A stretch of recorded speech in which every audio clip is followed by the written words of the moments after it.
Саламатсыздар ма, құрметті көрермендер? Бүгінгі біздің тақырыбымыз present continuous, соның ішіндегі questions. Яғни нағыз сұраулы сөйлемі. Алдыңғы тақырыпта affirmative және negative sentence өткенбіз. Бұл жолы question дегеніміз, яғни сұраулы сөйлемнің түрін өтеміз.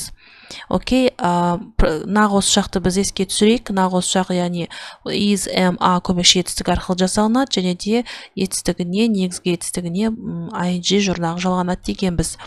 Енді бұл жерде exercise number 1 берілген бірінші тапсырмада біз бос орынға тиісті көмекші етістіктерін қойып шығуымыз керек. Бізде, яғни алдымен түсіндіріп кетейін, көмекші етістікті біз егер сұраулы сөйлем құрайтын болса, әдетте көмекші етістік пен есімдіктің орындары ауысады. Ал егер де сұраулы сөйлем сөз беретін болса, яғни кім, не, қашан, не үшін деген сияқты, мысалы what міне берілген, не деген сөз, бұл жерде яғни бірінші сұраулы сөзден құралады, одан кейін көмекші етістік ары қарай есімдікпен құралып кете береді екен. Okay, the first exercise number 1. What is the chameleon catching? Бұл жерде мінекей is болады. Okay, next. Is the big fish hunting the smaller fish? Бұл жерде біз бірінші is қоямыз. Себебі сұраулы сөз жоқ. Яғни is көмекші етістігімен құралады. Себебі big fish деп бір ғана балықты айтып тұр. Okay, next. Is the bigger bird attacking the otters? Бұл жерде де bird деп құсты айтып тұр, бір құсты ғана. Сондықтан біз is көмекші етістігін қойдық алдына. Okay, next exercise number 2. Бұл жерде енді ережесін берген. Ары қарай exercise number 3. Write questions for the answers using the words in brackets. Next, Ron, бұл жерде екі адамның несі берген сөзін біз сұраулы сөйлем құрайды екенбіз бірінші. Одан кейін жауабына қарап құраймыз, берілген сөздерден. Мұқият назар аударыңыздар, бұл жерде біз бірінші сұраулы сөздерден жазады екенбіз бастап, одан кейін көмекші етістікпен, жаңа айтып кеткендей. The first болады, біріншісі болады. Where are those otters swimming to? Мінекей. The second, why are they doing that? The third, what is that otter doing? The fourth, who is watching the otters? The fifth, why are they watching the otters? The sixth, where is that scientist going? Неке жауабы осылай болады, осылай құрайды екенбіз сұраулы сөйлемді. Next, exercise number 4. Ask and answer questions about the information in exercise number 3 деп қойған. Біз берілген сөздерден сұраулы сөйлем құрайды екенбіз бірінші, одан кейін жауап береміз, бірақ құрап берсек те жеткілікті, бірақ менде жерде бірақ жауабында жазып қойған екенмін. Тұра тұрыңыздар. Окей. Неке. Бірінші. The first. What is Amy watching? Amy не көріп жатыр? She is watching the otter. Мысалға, ол қарап жатыр деп мына жерде, яғни қай шақта берілген present continuous'та көрдіңіздер ма? Present continuous'та берілген. Okay, next. Are the otters sitting on the rocks? No, they aren't. They are swimming to the river bank.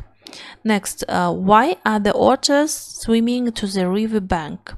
Because they are eagle in the sky. They is eagle is. Next, the fourth.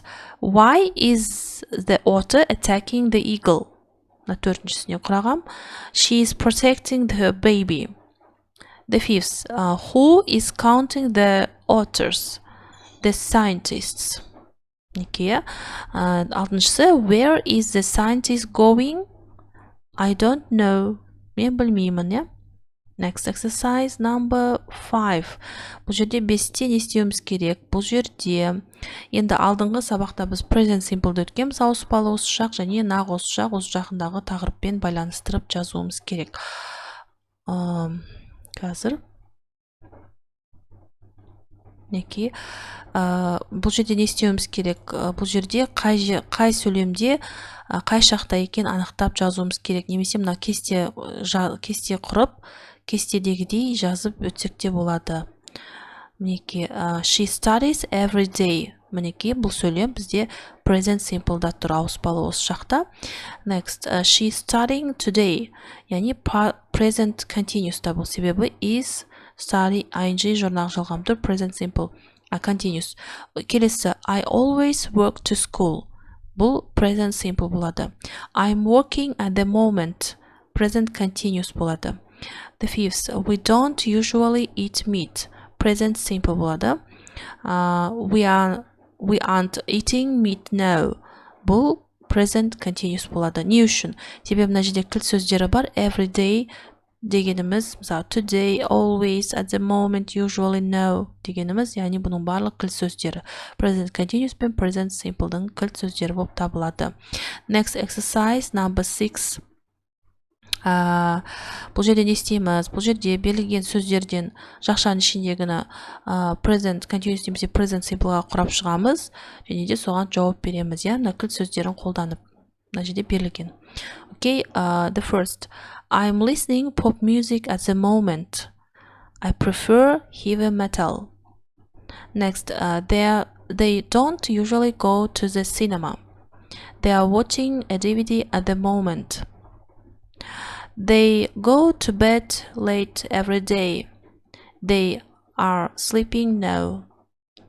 He always plays football after school, but he's playing tennis today. She's having dinner now. She likes fish.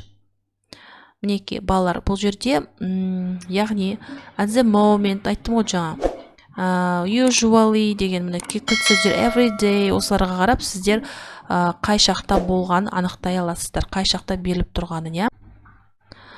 Окей, осымен сабағымыз біздің аяқталды. Келесі сабақта көріскенше сау болыңыздар.